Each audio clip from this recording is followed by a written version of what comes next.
Vivienda. Luciano, Ahora sí, ahora sí. ¿eh? ¿Cómo estás? ¿Todo bien? Perdón No, que por favor. estaba cerrando una actividad que también tenía comprometida y bueno, nada, estaba tratando también de cerrarla para estar con vos.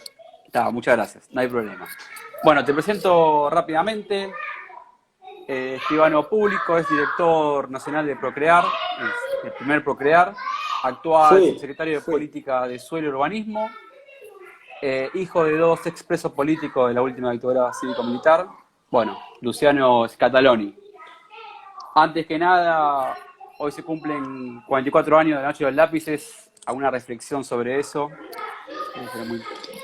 Bueno, gracias por el recuerdo primero de la Noche de los Lápices, que fue un momento de mucha oscuridad de nuestra vida institucional y también de reconocimiento a una lucha en ese momento jóvenes muy idealistas, ¿no? que pensaban un futuro mejor del que seguramente estamos viviendo hoy en la Argentina y en el mundo, y que en ese idealismo pusieron su vida en juego, obviamente en un contexto de terrorismo de Estado, de restricción de las libertades que sí jugaba con lo más preciado que es la vida de las personas. Así que, nada, gracias por hacerme recordarlo y por permitir también un homenaje a muchas personas que ya no están y que han dejado familia, dejado amigos, pero sobre todo han dejado una marca, con los lápices dejaron una marca indeleble en la historia argentina y en nuestra sociedad para recordarlos en el doble sentido del nunca más, por un lado, y en el sentido de la lucha que en su momento llevaron adelante y en una lucha por una sociedad más justa. Sí, también se cumplen, el mismo día también secuestraban a Juan Bocha Plaza, un militante de ahí de La Plata, muy De conocido, La Plata, hermano sí, de sí, La Plata, hermano de Coco Plaza, un compañero que estaba así conectado, se desconectó. También se cumplen hoy un, 44 un, años. un saludo para la familia Plaza, una familia muy, muy querida, yo soy platense, así que Sí, conozco por eso te lo digo, sí, sí. perfectamente la historia y bueno, obviamente Estaba que conectado recién, Coco. Bueno, ahí se desconectó, ahora está conectado. Bueno, quería remarcar que, bueno, estás trabajando en el Ministerio de Desarrollo Territorial y Hábitat y no Ministerio de Vivienda. Me parece que es muy importante el nombre del ministerio. Bueno, contanos tú el por qué ese nombre y no solamente Ministerio de Hábitat, de Ministerio de Vivienda, digo. bueno, bueno, porque entendemos que las políticas de, de hábitat, y que obviamente tienen que ver con el desarrollo territorial, son mucho más abarcativas que las políticas de vivienda, ¿no? De esta idea de que lo viviendista es lo que resuelve con la obra física una necesidad de tener un cobijo, pero que no resuelve algo que para nosotros es más estructural, que es el derecho a la ciudad, que tiene otros componentes que tienen que ver con la calidad del entorno urbano, con el espacio en general del desarrollo de un proyecto de vida en un contexto mucho más amplio que solo el de la vivienda, ¿no? Bueno, ¿qué tenían proyectado hacer este año y producto de la pandemia se complicó? Igual el trabajo que están haciendo es bastante por lo que se ve. Pero bueno. Sí, bueno, primero el desafío de crear un ministerio, de fundarlo, de a su vez lograr que el Estado vuelva a tener la capacidad de gestión, ¿no? De recuperar las capacidades del Estado implica que sus trabajadores vuelvan a alinearse en un modelo donde el Estado vuelve a construir vivienda, donde el Estado vuelve a regular el uso del suelo, vuelve a planificar el territorio, donde el Estado genera distintas líneas o programas de acción y que implican una gran capacidad de capilaridad y de territorialidad de esas políticas. Y bueno, ese era el primer objetivo, obviamente que se ha cumplido a medias porque nos agarró esta pandemia cuando recién estábamos organizando, ¿no? Nuestros propios equipos de funcionarios, pero también la relación con el personal, con la gente, pero igual digo, a pesar de eso, en el poco tiempo que llevamos se lograron muchos avances para poder desarrollar estas políticas públicas. Y bueno, creemos que estamos llevándolas en el camino correcto en las circunstancias más difíciles. Tengo entendido que hay 4.500 asentamientos y villas, ¿no? Barrios informales y unos 5 millones de viviendas, de personas viviendo en villas de asentamientos. ¿Puede ser? Ese es el número más o menos. Sí, hay un trabajo realizado por el Registro Nacional de Barrios Populares que se convirtió en ley en el año 2017. Y bueno, el trabajo del RENAVAP implicó un relevamiento a ese momento de todos los barrios informales de la Argentina que daban cuenta en ese momento de 4.400 y pico de villas de asentamiento y sí, más de 4 millones de personas viviendo en barrios informales. Si se actualizara el dato, seguramente hoy tendríamos mucho más cantidad, ¿no? Porque la informalidad crece de una manera mucho más sostenida y profunda digamos, que los sectores formales, ¿no? Bueno, quería hablar de un dato, algo interesante que se lanzó, es el que consiste el Plan Nacional de Suelo Urbano. ¿Cuál es la importancia de ese lanzamiento, de ese plan? Sí, el Plan Nacional de Suelo Urbano lo que busca es, primero, es tener por primera vez en la Argentina una política explícita que analice esta cuestión que vos planteabas, ¿por qué en un Ministerio de Vivienda? ¿No? Bueno, porque no hay vivienda sin suelo, digamos, no hay vivienda si no tenés primero las condiciones estructurales para poder edificar cualquier proyecto. Y en ese sentido el Plan Nacional del Suelo Urbano creemos y estamos convencidos que va a ser el aporte fundamental, la base de sustentación sobre el cual después se van a poder estructurar, montar las distintas políticas de vivienda en la Argentina, sabiendo que ese es un proceso que se va a ir dando en etapas, progresivamente.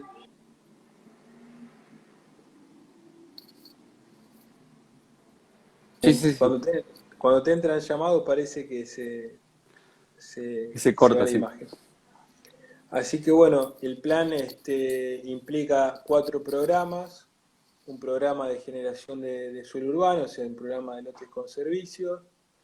El plan implica un programa nacional de capacitación y asistencia técnica, pues estamos convencidos que hay que aportar al conocimiento y a las mejores capacidades de los gobiernos locales para gestionar las políticas de hábitat, ¿no? de suelo, de desarrollo urbano y territorial.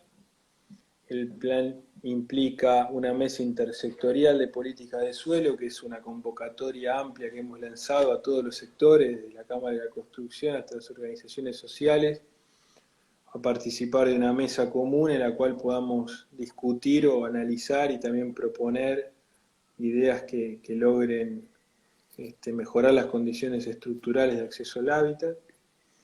Y el plan implica también un observatorio de políticas de suelo.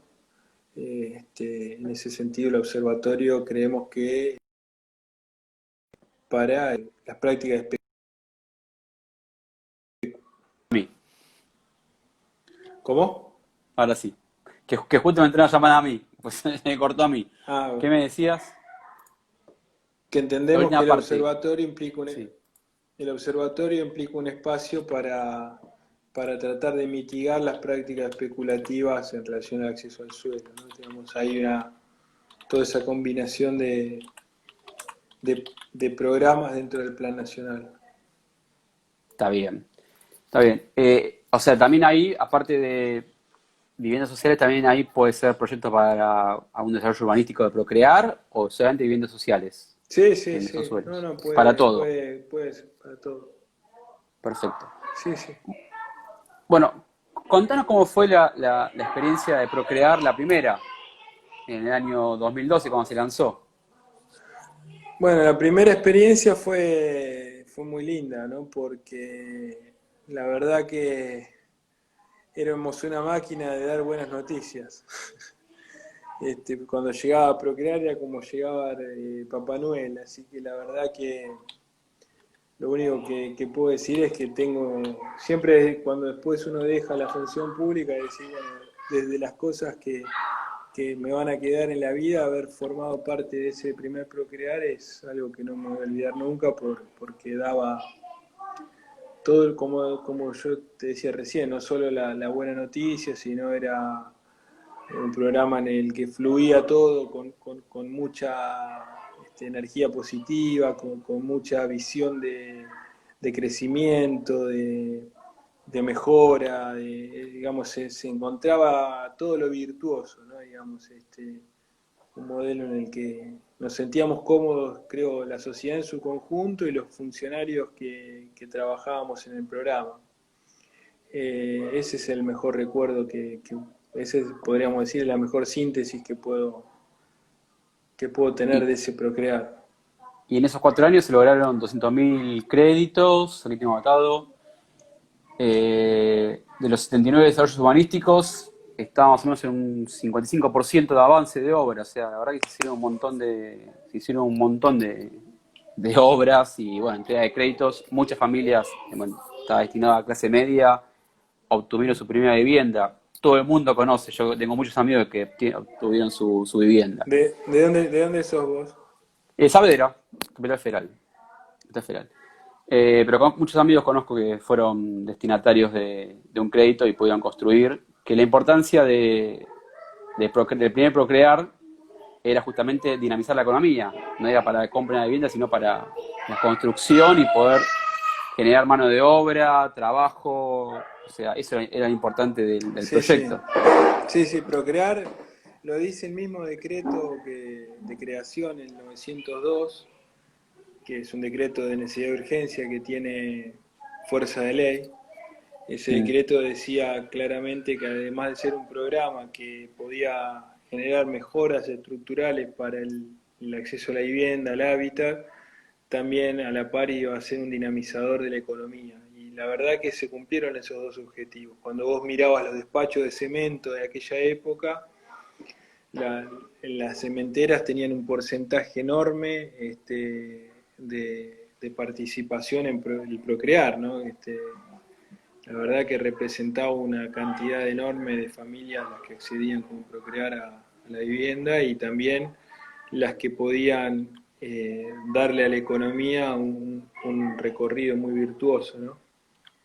Sí, sí, sí, bueno, me acuerdo en ese momento el viceministro de Economía, Sekichilov, cuando hizo la presentación, hablaba de eso y hacía la diferencia de lo que no era la compra de un departamento, que eran los créditos subprime, que fue lo que generó la crisis en el 2008. Justamente hizo Claro. hincapié en eso en ese momento Axel Kicillof. Sí, sí. Bueno, Sí, sí, como sí, estamos convencidos de que ese es un objetivo, ¿no? Que vuelve a ser un objetivo de ahora cuando se relanza Procrear, volver a tener un modelo que en esta economía que viene muy estancada y ni hablar con toda esta situación de pandemia, bueno, tener prácticas o políticas que empujen la rueda y generen producción, empleo local, pymes, comercio de proximidad, bueno, obreros trabajando. bueno, antes de meternos ahora en la nueva línea que es de crédito Procrear, quería que nos cuentes lo que fue el Procrear del gobierno anterior. ¿Qué pasó? ¿Qué cambió? No, yo creo que hubo una visión de país, ¿no? Cuando se decide ir a un modelo de intermediación entre el sector financiero y la demanda, porque entendían que el Estado no debía seguir siendo un Estado constructor, sino un Estado facilitador. Bueno, ahí toman la decisión de crear el sistema de créditos hipotecarios UBA, dejar de construir viviendas con fondos públicos y esperar que el sistema financiero, los bancos empiecen a otorgar créditos para que las familias puedan acceder a una vivienda en el mercado ya parque inmobiliario construido, ¿no? Entonces cambia la visión, claramente, cambió una visión de país y también obviamente la visión de un programa que tenía esa filosofía en su momento cuando se lanzó y que viró hacia un modelo más financiero, ¿no? Más de financiarización de la política de vivienda. Se corrió el Estado se corrió, se Claro, transformó en un claro. intermediador, sí. En un facilitador, ¿no? Facilitador, mejor Era dicho, sí. claro. Está bien. Bueno, lanzaban Procrear de vuelta con la idea de volver al primer Procrear con 9 líneas, todavía no fueron lanzadas todas. Empezaron con 3 mejoramientos, 160.000 inscriptos, ¿no? Que se sortearon el Sí, la 28 de agosto. primera se abrió, el presidente anunció el 4 de agosto y tuvimos 160.000 inscritos en 2 semanas. Así que decidimos hacer un sorteo rápido, ya hace unos días hubo 34.000 ganadores de ese primer sorteo. Ya volvemos a tener ahora más de 100.000 inscriptos de nuevo. Más abrimos el viernes pasado la lista de la línea de construcción y de ampliación, que tenemos más de 55.000 inscriptos. Así que bueno, Procrear es un modelo que genera esta enorme expectativa y apoyo en términos de inscriptos, de personas que visitan las páginas, bueno, todo lo que se está movilizando a pesar de las restricciones que genera la pandemia y la situación económica general, ¿no? El primer Procrear tenía como objetivo lanzar 400.000 créditos. Y ahora, ¿cuál es el objetivo que tienen pensado? Bueno, este modelo para este año y el que viene está pensado para que sean 300.000 créditos los que se otorguen. Obviamente con una cantidad mucho menor de créditos, los más pesados que son los créditos hipotecarios, ¿no? Hipotecarios están pensados 44.000. Está bien, un montón.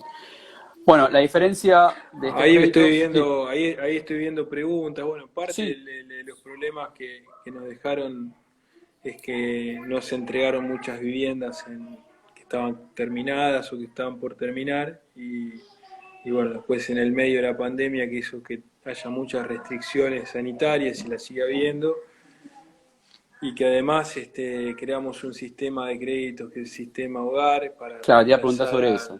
Sí. para reemplazar al sistema UBA, porque entendíamos que teníamos que entregar las viviendas con otros criterios distintos que lo que era el sistema UBA. Y ahí preguntan vecinos de San Miguel y Sí, San seguramente nos Miguel. preguntarán de todo el desarrollo urbanístico. La realidad es que hace unos días, el lunes pasado, empezamos a entregar y bueno, vamos con con digamos, las posibilidades que las autoridades sanitarias nos plantean, que son entregas muy limitadas en cantidad, y no puedo contestar No, preguntas claro. tan individuales porque no tengo No, no, manera no. de saber cada caso que está pasando. Lo No, que está digo bien. es que el proceso a las preguntas, el proceso empezó el lunes pasado y se va a seguir sosteniendo hasta que no quede ninguna vivienda sin entregar, ¿no? Ahora, ¿cuándo va a suceder cada No, cuando cosa? no. No lo Bueno, sé. este mes van a entregar 400 viviendas de las 10.000 que tienen empezado a entregar este año, que estaban prontos a finalizar, ¿no? Sí, sí, sí, sí, sí. O sea, bueno, contanos lo que es la fórmula hogar, el plan hogar a diferencia de lo que son los créditos UBA. La fórmula hogar reemplaza el sistema UBA porque lo que hace es generar un mecanismo en el cual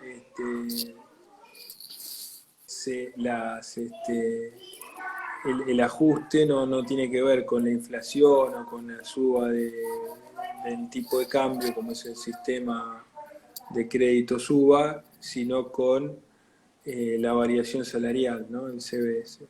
Y a su vez, con un límite del 2% SER, ese límite de 2% SER implica que si hay meses en los que por paritarias o cualquier circunstancia el salario le gane a la inflación, esos meses el salario no va a ser el método de ajuste, sino que se va a ajustar por ser.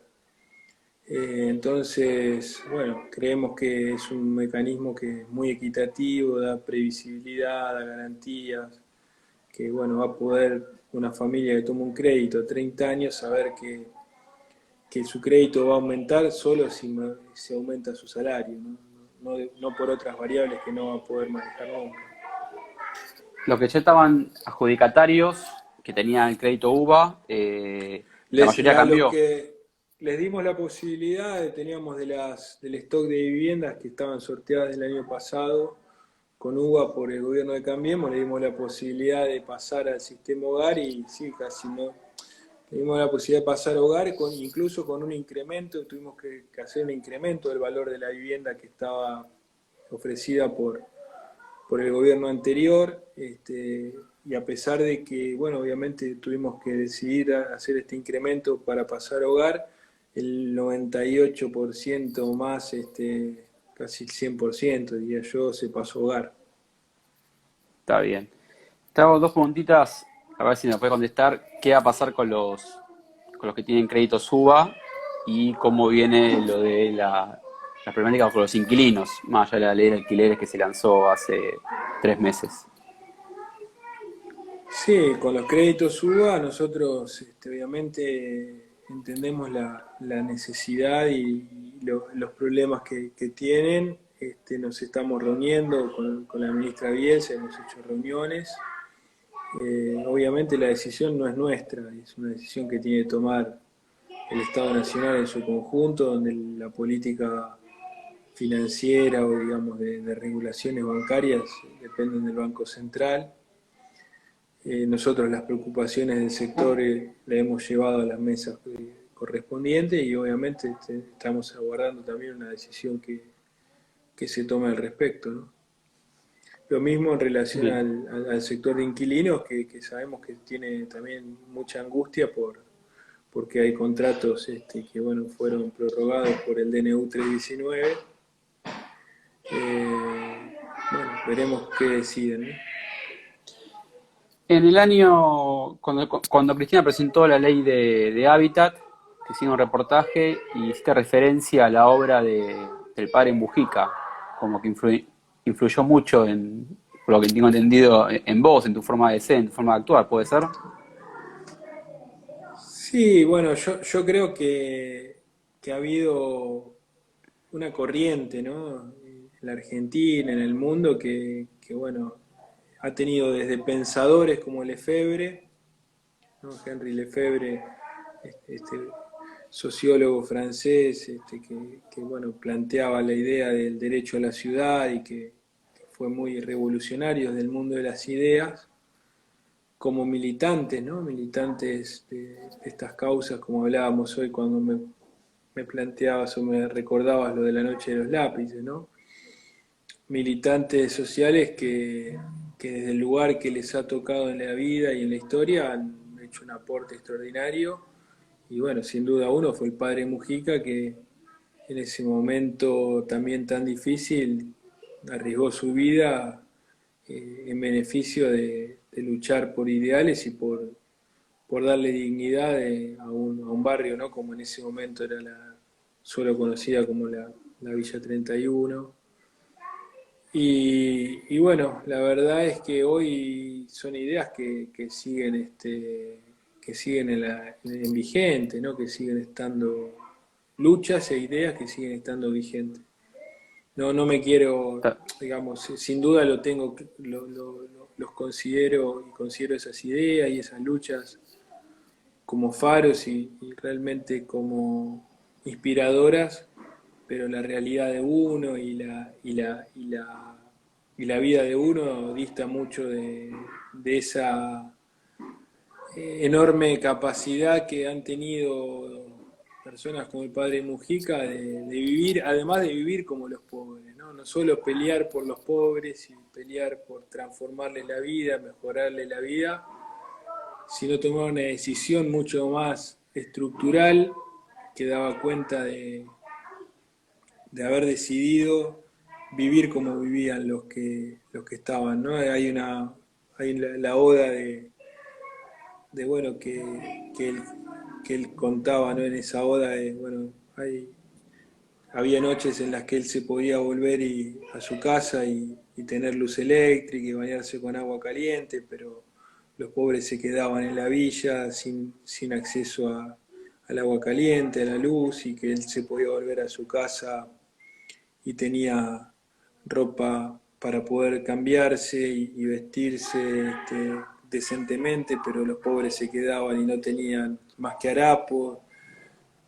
Contaba que él podía volver a su casa en esa oda y tener una comida caliente y había muchas personas que quedaban en la villa sin un plato de comida para poder llevarse a la boca y bueno, yo creo que todo eso que él lo fue conmoviendo de una manera tan estructural, lo convirtió en un mártir, ¿no? En un mártir de la causa de los más desposeídos, de los más humildes, de los que generalmente en una sociedad capitalista como la que vivimos son los que no tienen voz, ¿no? Los invisibilizados, los que no tienen voz y cuando hay personas que tienen esa enorme capacidad de transformar la vida de los demás, pero transformándose a sí mismos, bueno, se conjuga esto mágico, ¿no? De personajes históricos como el padre Mujica, no sé, el Che Guevara, son personajes únicos que surgen en la vida y en la historia porque tiene esa capacidad de vivir como dicen y decir como viven, ¿no? Esto que el Pepe Mujica lo pone en esas palabras que a mí me parecen muy definitorias de cómo pensar la vida. Y vuelvo a insistir, lo que a mí me queda es admiración enorme, ¿no? Y no me siento que esté haciendo nada similar a ellos, ¿eh? Para ser muy claro, uno es un burgués que se dedica a la función pública por convicción, por compromiso, pero que no elige el camino de vivir como viven los más desposeídos. Sí, está bien. Eh, bueno, admiro tu humildad, la verdad que sí. Luciano, no te quiero robar más tiempo. Muchísimas gracias por la charla y, bueno, éxitos en la gestión. Una muy buena gestión, Bueno, bueno, yo seguramente. te agradezco la charla, me parece muy buena la iniciativa que tenés de armar un espacio así, de gastronomía, me gustó mucho el título, gastronomía Ah, política, ah, porque sí, me pareció muy interesante, porque bueno, la política se cocinan muchas cosas y lo que más deberíamos tener es la sensibilidad de que los condimentos que utilicemos puedan ser capaces de entender las necesidades de la sociedad en su conjunto y sobre todo de los sectores más vulnerables, ¿no? Que son los que hoy no están pudiendo ser suficientemente atendidos ni reconocidos por este esfuerzo que incluso, y te agradezco que vos veas que estamos haciendo, pero que sabemos que a pesar de este esfuerzo no estamos pudiendo llegar ni cerca, ¿no? A todos y todas las personas que todavía no tienen la dignidad mínima que estamos convencidos que es lo único que nos va a salvar, ¿no? No salvarnos en forma personal, salvar a una sociedad que está muy enferma, ¿no? Una sociedad que si hay algo que tenemos que tener claro es esta sensación de una sociedad que está enferma, que es una sociedad a la que el sistema de consumo le rinde pleitesía, una sociedad al que la acumulación ha quedado en tan pocas manos que lo que ha generado es las enormes inequidades y sin duda deudas enormes con la gran mayoría de nuestro pueblo. Así que el desafío de trabajar hoy en el Estado, a pesar de seguir siendo un burgués, como en mi caso, es un desafío enorme porque seguimos soñando con ese mundo más justo. y se va a poder llegar, se va a llegar, va a tardar, pero se va a llegar. Se estaba en ese Esperemos, camino, estábamos en ese esperemos, camino hasta el 2015, estábamos ahí, se va a poder llegar, se va a poder esperemos llegar. que sí. Juan Carlos dijo, estábamos a la vuelta de la pobreza cero. Bueno, del hambre cero había dicho. bueno, por eso la verdad que hay muchos títulos, ¿no? A veces son títulos de diario, a veces son palabras, pero lo grave fue que se tomaron muchas decisiones en esos años que afectan estas realidades y el futuro que queremos para los argentinos y las argentinas, ¿no? Hace un ratito yo participaba de un encuentro con profesionales y les decía con total claridad, y sé que iban muchos de estos profesionales que ideológicamente no acompañan nuestras propuestas y que incluso han acompañado, han votado en su momento al gobierno de Cambiemos y estoy seguro que los volverían a votar, pero yo les preguntaba con total honestidad, ¿no? Y cuáles fueron las decisiones que sintieron que durante estos 4 años que pasaron del gobierno de Cambiemos se habían tomado en favor de la sociedad argentina, incluso en favor de sus propios intereses, intereses empresariales, muchos empresarios pymes o empresarios de la mediana industria. Y la verdad que cuando te puedes analizar, no ves que se hayan tomado decisiones que sean en beneficio del pueblo argentino y hubo un solo ganador, digamos, en el sistema con datos objetivos, que fue el sistema financiero, ¿no? Entonces, cuando vos tenés una sociedad que igual, a pesar de haber visto lo que se vio de devastación, de una deuda irresponsable, de haber ganado solo un sector como el sector financiero, bueno, todas las cosas que ya sabemos, y todavía es una sociedad que reivindica ciertas prácticas y que incluso tuvo un enorme nivel de voto, bueno, evidentemente ratifico con más énfasis de que estamos en una sociedad muy enferma. Sí, hay que trabajar mucho, hay que trabajar bastante, bastante, bastante. La semana pasada hablábamos con Ricardo Foster y también hablábamos de eso, de que hay que trabajar bastante contra el sentido común, lo que se llama sentido común. Claro, bueno, hay toda una lógica, por eso hay que alimentar la batalla cultural y todo esto que alguna vez se inició, porque obviamente cuando la lógica hegemónica de la comunicación tiene la capacidad de alterar, porque lo que ha hecho es alterar el sentido común, ojo, porque muchas veces yo escucho incluso de mismos compañeros, el sentido común, no, el sentido común no es lo que el sector hegemónico comunicacional pudo inocular a una enorme parte de la sociedad argentina. Lo que inoculó ese sentido es un sentido de supuesta pertenencia Pertenencia. a un estándar de vida imaginado o que nunca iba a llegar a ser tal y se le hizo creer que podía tener esa pertenencia.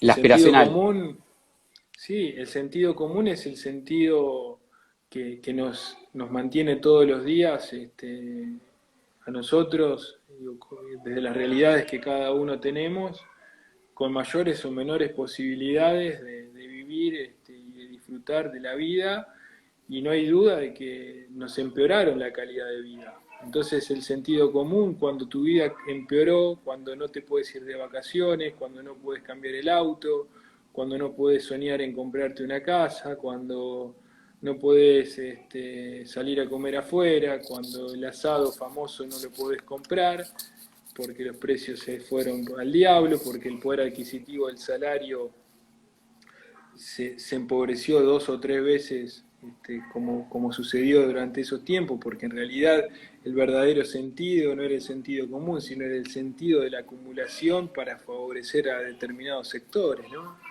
Y que claramente cuando ves cómo se repartió la torta y cómo operaron esas lógicas en la realidad, ese era el sentido. El sentido común debería ser el del hombre y la mujer de a pie, ¿no? El que ha perdido y el que ha empeorado muchísimo sus condiciones de vida y lo aspiracional también lo perdió, ¿no? Porque cuando decís, bueno, ¿a qué aspirás? Bueno, se aspiró cada vez menos, pasamos de un modelo de ampliación de derechos a un modelo absolutamente regresivo donde ganaron unos pocos. Pero bueno, son posturas, son miradas y por supuesto hay toda una comunicación muy bien ordenada desde una mirada hegemónica de ese sentido, de búsqueda de sentido, que hace que bueno, todo lo que tenga que ver más con el campo popular, con ideas más redistributivas, con ideas de crecimiento en serio, incluso hasta de un capitalismo que pueda darle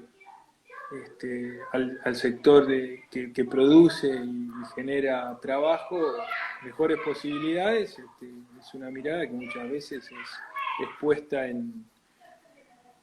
digamos, en duda, digamos, o todo esto que se generó sobre la no política o la mirada más tendenciosa de un sector de la sociedad argentina que puede comulgar con algunas ideas más progresistas, ¿no?